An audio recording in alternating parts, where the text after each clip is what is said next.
The city of Lagos once agog has all roots. Be the first to know. From the north, south, east, west and around Africa, we break the news. One Nigeria. Now you can catch all the actions live as the news breaks. We are Core TV News. Welcome to Core TV, 24-hour news station.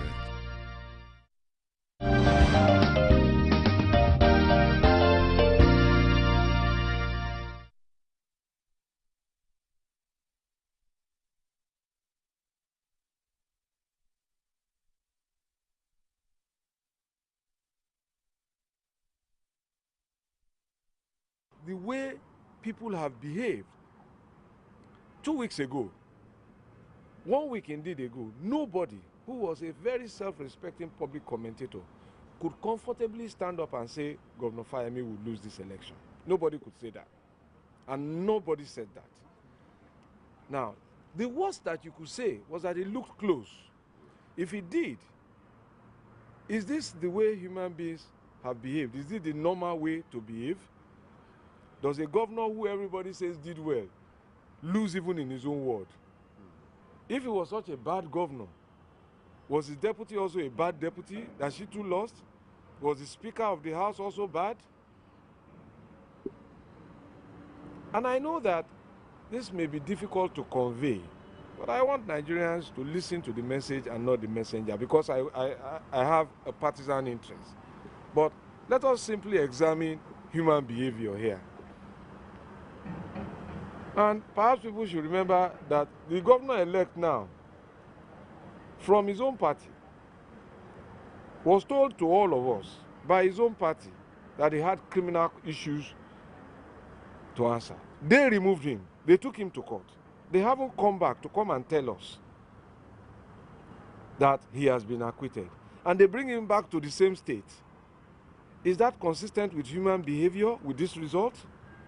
Do human beings behave like that? Memories may have faded, but do they all fade such that this same governor now defeats an incumbent who everybody says has done well in all local governments?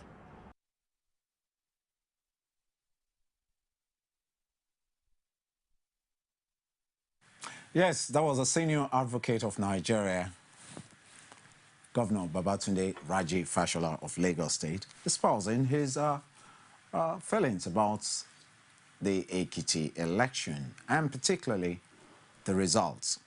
But you see, the results without the players would not say much, and particularly the umpire of the election, INEC in Ekiti, is what we're looking at this morning. The implication for future elections. Virtually everyone did say INEC must have done wonderful in Ekiti. But here is a senior advocate of Nigeria giving us a less than favorable pass mark for what happened in Ekiti. We're looking at the human behavior in there, and of course, what may have, that probably was not shown to you and I, that we don't have explanations for. But why did the people of Ekiti go that way? Is that a question the umpire will ask? We will put it on your doorstep this morning because you will have to talk to us. What are you thinking? What are your impressions? Because 2015 is round the corner. I'm with Nifemi Oguntoye this morning, and we'll be talking through INEC's in Ekiti. INEC's our participation as an umpire in Ekiti, and of course implications for future elections. And between us and yourself, the phone lines will be out there on your screen. You can call us to discuss this issue, because we need to get it right come 2015 so that Nigeria can truly fly and be among Committee of Nations its size. Nifemi. Yeah. You heard Governor Fashola say that what happened in Ekiti is not consistent with human behavior. And he said categorically that no social commentator would 2 weeks before the election say outrightly that the incumbent was going to lose. He said at worst they would have said that it was close, that it was a close race, but nobody saw it coming, that Fayose would win in all the 16 local governments. And I think we should take a minute out to check out the peculiarities of the June 21 elections. Indeed. Not only was it a great shock and surprise to so many people, I mean, nobody, to so many of us. Nobody really, and I think I agree with the governor there, that nobody really saw it coming that way. Number one, Fayose won in 16 local governments. I mean, I didn't sleep all through the night. I was surprised when I kept hearing the result, and I was like, wow, this is indeed amazing. And this is indeed a landslide. A landslide. It's earthquake. No doubt, landslide. And it will forever be a reference point in the political history supposedly of Nigeria. And then another peculiarity to it is that Fayose is coming back 8 years after his impeachment from office. That was in 2006. Now, but then one thing that most people are not remembering, remembering at this time, is that Fayose contested for senatorial post in 2011 under the Labour Party. Yes. And one of the questions on the lips of many now is if indeed it was that popular, why didn't he win that election then as, you know, a card-carry member, or perhaps as a candidate of the Labour Party at the time? And then that means now we'll be looking at all the arithmetics, the party affiliation, the federal government might, and all of that. I think we have a call now from Lawal. Lawal is calling from Katsina. Quite an early call we have there. How are you today? Please turn down your television set or you move away from it. Let Nigeria listen to you. Please. Thank you very much. Your television volume is still pretty high. Okay. If you use the police, the military to intimidate people, or you manipulate the folk, how do you declare it? You understand? Because it's quite strange, because this is how to be checked. This is a democratic system, it's not a military government. This is my contribution, and I feel that something should be done about it, because we have to get to election that are coming. Okay, this same thing is in the election. Then how will the people who voice out the one? Thank you very much. Thank you indeed. Good to hear from you, Lawa, and I'm sure he's referring to the part the military played in the election. If we have a militarized election in Ekiti, what happens in 2015? But I was talking about the peculiarity of the election. Fayose lost the senatorial bid in 2011 on the Labour Party, and then this is the second time that Ayodele Fayose will be unseating an incumbent governor in Ekiti State. He did that in 2003 with Otumba Adebayo, and now he's doing it in a very, very amazing way with the incumbent Dr. Kadi Fayabi. And then many are saying, Shane, and this will amuse you, that this time is not only unseating an incumbent, he is winning against 3 governors of Ekiti. Well, where about your day? Ayodeji from Ekiti. How are you today? Please turn down the volume of your television. He's talking. Hello? Hello. Yes, I can hear you loud and clear. Very well. Yes, it's down already. I can hear you. Go ahead with your contribution, Ayodeji. So, what happened in Ekiti State cannot be compared to any other state like Lagos State. It's that election was a free and fair election. But one thing I know that can make me baffled is if people that voted at the voting booth, that the people that voted for PDP, sorry, that voted for APC, changed to PDP. And that people, if it is possible, that is the only thing, and it is not possible. It was counted at the voting booth. Are you with me, sir? And you see the resource. You see that is God government-led Fayose. If anybody wants to go to any court, go to anywhere, there is nothing they can do. It is clear and free and fair election. For 2016 for president election, the INEC did well. It did a marvelous in their election. The state was in no begin. Even people that came to bribe at the voting booth, they were caught and they were doing it. So that election is serious here. Don't let the court wala in Ekiti here again. The fact that is saying is not to write them about. It's all right. Thank you, Ayadeji, for calling all the way from Ekiti. I'd love to hear where you come from. Let's just take a minute before the calls to build a little background for this.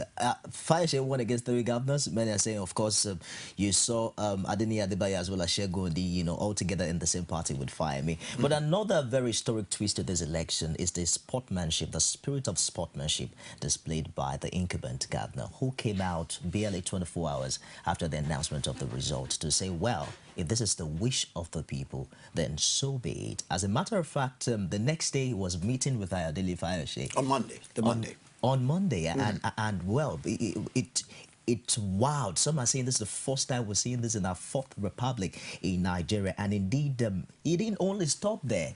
It was a work as usual. He's already talking about a committee as regarding instituting more local government areas in Ekiti. And some are saying that possibly Fayemi already had taken the shine away from Fayose being the real winner of this election.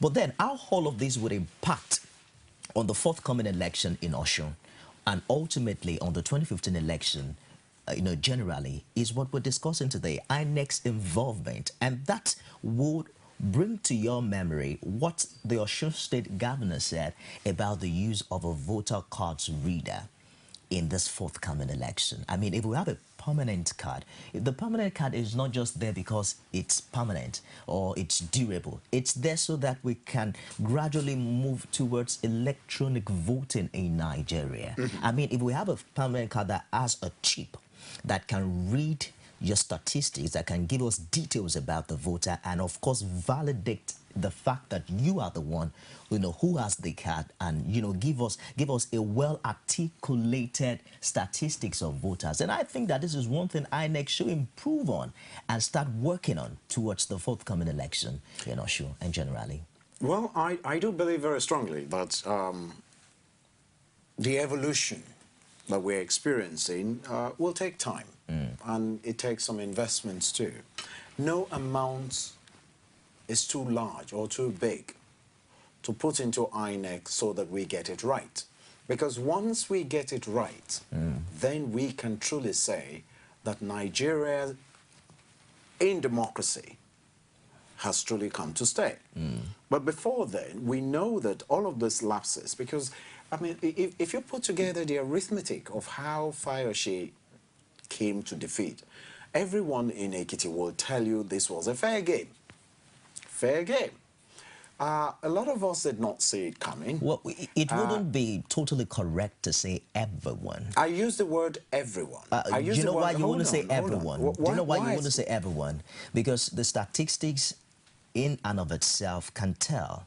Fayose had about 203,000 votes, thereabout.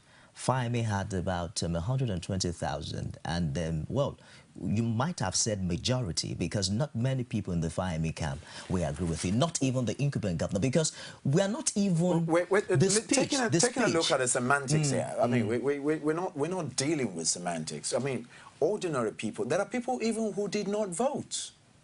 There are people who did not vote who are making the opinion in respect of, look, there is something different about the Ekiti people. I don't know whether this is the pride of the Ekiti people or this is the peculiarity of the Ekiti people to say that they will just go against the norm or the expectations of the people. Here are people who did not even vote, who live here in Lagos, who says to you, well, Fayose is the person we want. I mean, listening to Governor Fashola now, I mean, here is a senior advocate of Nigeria who says this is not a consistent. It's not consistent with human behavior. It's not consistent with human behavior. And you think there's no point there? Indeed. But you see, the people still say to you, I mean, look at the caller that came, that came through immediately after, that look, no matter what anybody says, no matter what Fashola is saying in Lagos, no matter the peculiarity of you Lagosians, what we are saying is the Ekiti people. So, I mean, the semantics of say, oh, some and some did not, in all honesty, we know that the arithmetic does not work out. You know, much if you more. put it, look at those who you will say, I don't want to use the word figuratively, people who were disenfranchised. The number of people who registered that did not get to vote because they did not have their permanent voters card. Look at the number of people who got voters card whose names were not found there that still somehow or the other got to vote. We have another we caller. have another This caller is from Sunday. Sunday. How are you today, Sunday? Hello. Hello, is Sunday there? Oh dear. Well, it's all right. We'll get back to that. Endeavor to. I just want to say that INEC is presumed to have done well in the conduct of elections, but very soon, all people all over the world and even Nigerians will get to know the truth about how the elections went in Ekiti State. It's still too early in the day, but I think I must commend the governor, the outgoing governor, Dr. Kari, for conceding victory, accepting defeat. It's very rare in democracy in this climate. But like I said, very soon all of us will get to know the truth about the conduct of the elections, especially in the use of the ballot paper and type of ink that was used. A lot of people have done some research and they have discovered that we keep wondering why that will continue to win in Zimbabwe. But then we are beginning to see some of these things. It shows the extent of desperation as the group of people can go through. But with time, everything will come out. And just Google Zimbabwe elections and look at the kind of ballot papers and ink that were used for. But if we start with this, then may God help us in this country. Thank you very much. Thank you very much, Ayodele, thank you indeed for your contribution. I think that just like Ayodele said, it will be too early to assume that everybody thinks it's free and fair. Beyond all of that, we must also look at, you made mention of certain voters who were disenfranchised, about 255,000 people who could not access their permanent voters card. That's indeed that cast one dark shadow on the success of that election, because the right of an individual is important. And you can't tell me that if all those 255,000 votes, they would not ultimately impact on, you know, the success or otherwise of that election for some candidates who participated in that election. But we must also give kudos to INEC, no doubt, just like a guest I had earlier who said, I will give coup another door. Or we saw electoral materials arriving early. In some places, accreditation started 8 o'clock, and then as at 12 o'clock, it has ended. At 12:30, elections already started. But INEC already is in an upbeat mode. I don't think it's time to shout uhuru or time to roll out the drum for INEC or the security agency, the police taking credit for manning the election and ensuring a free and fair, credible election. Because if you look back into history, we saw a re-election, we saw a second-term election in Edo and Ondo. Well, relatively, some said that it was free and fair. But just after that... Let me hold you there. Hello. From Ola Oniyo, from Ilorin. Good morning, sir. Morning to you. Yes, sir. I really appreciate you for this program. We thank you. Sir, concerning the Ekiti election, the one thing I will have what the incumbent governor said. I think on the normal good day, that's what everybody will expect from somebody that has a future to hold, but especially having to do with Nigerian security lapses. You see, to me, I'm not a politician. It's a Nigerian, I'm not from Ekiti. That I know, sir, that election can fail to be questionable if dignitaries like governors are such a high caliber to be deprived of their movement to a particular place in the country I think to me is questionable because their rights has been deprived. I mean, they are subject rights as citizens of this country. I think there is movement of mobility. There is movement. I mean, there is what do you call it? There is. I think they can. Everybody has rights to move from one place to the other. If you talk about the number of electorates that have been deprived of their franchise rights. I mean, look at the number, the degree, the percentage. I mean, talking about 400,000 to 300,000, I think is questionable. It's questionable. I believe before INEC will say, okay, election will be held in Ekiti, I think they ought to have considered this number, not just going ahead for election when you know fully well that the electorates are not already in place. When there was 700, and out of 700, there's only 300. And out of INEC still deeming fit to continue saying that they are facing election. Who are they facing the election for animals? Are they not the people that are deprived that are supposed to vote, to have their votes for the free, so-called free and fair election? Then, sir, I want to wrap up by saying this, by asking this question. If we have so much number of security, personnel in Nigeria, then why are we suffering? What's the giant suffering in the hands of the minority? Look at the whole of Ekiti, both hills and corners of Ekiti. Now, in field and Kampala, with security, armor tanks, and others, and yet,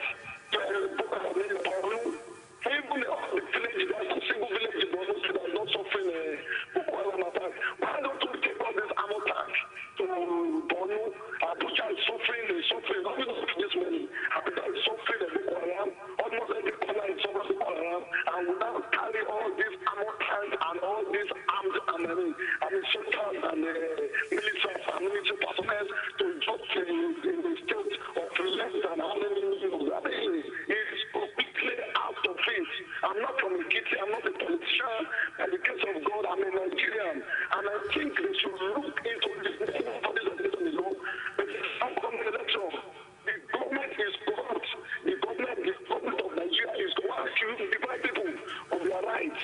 It's all right. Thank you very much for your contribution, Ola. Good to hear from you all the way from Ilorin. And I think Ola indeed made a very very in-depth contribution there, talking about the disenfranchisement of close to 300,000 potential voters in Ekiti. Well, maybe the legal standing and provision for what happens to an election when such a huge number do not have access to their permanent cards, that will be left for legal lords to decide. This is why in the evolution of our democracy, it is important for us to test issues like this in the courts. I mean, if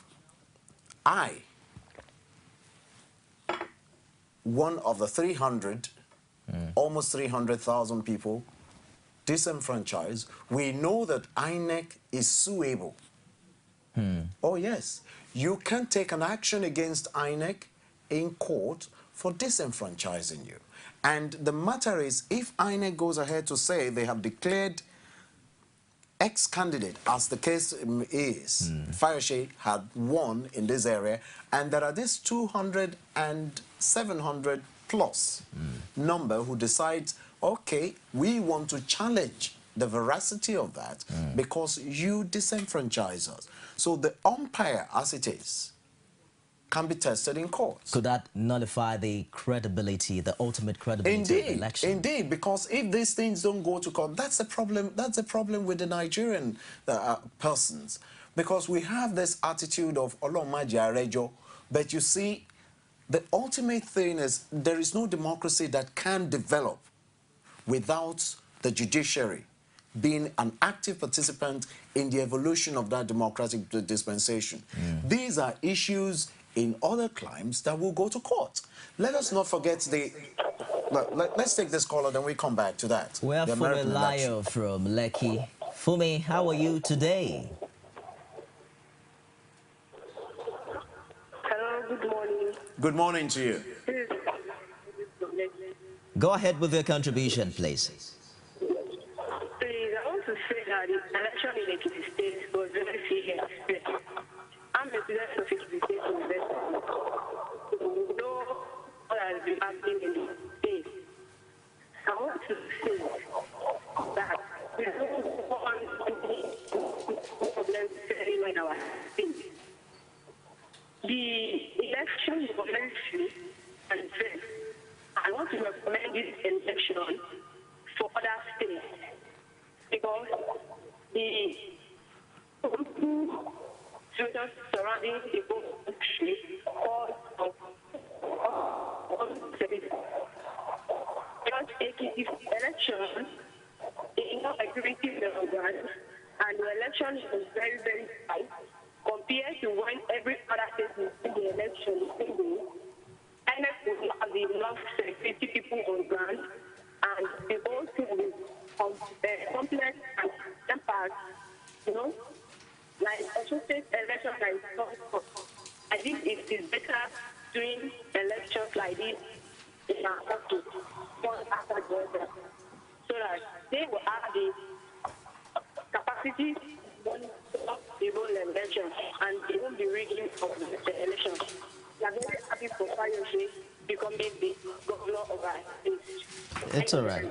Thank you very much, Fumi, for your contribution. Well, subsequently, this discussion will be on, but most importantly, I think that beyond having popular names winning an election, there must be a forum like this that would x-ray and find out what truly happened. What are those things that went wrong, and how can we correct them and get back on track in subsequent elections? And, I was saying earlier that it's not yet time to roll out the drums, Shay, for INEC, because the Edo and Ondo election, of course, had their own troubles.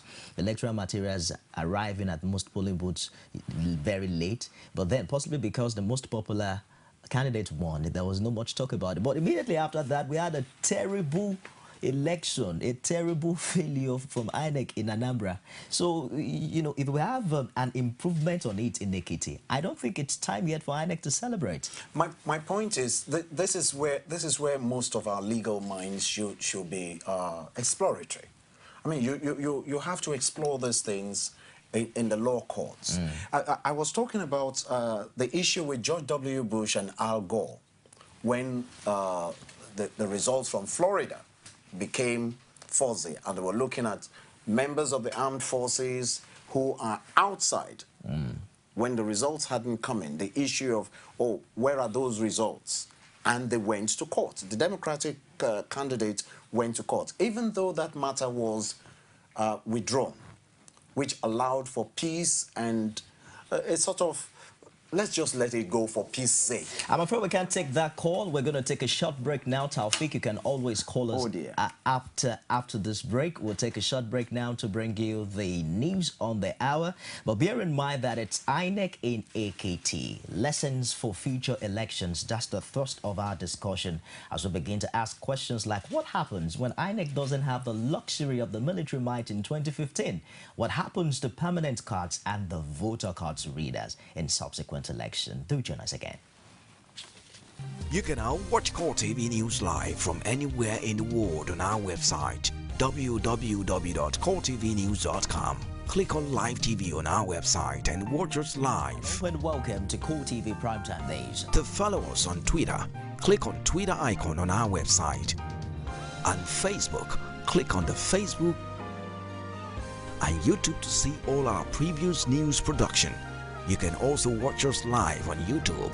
Click Core TV, leave a space, then News. Core TV News, a 24-hour news station.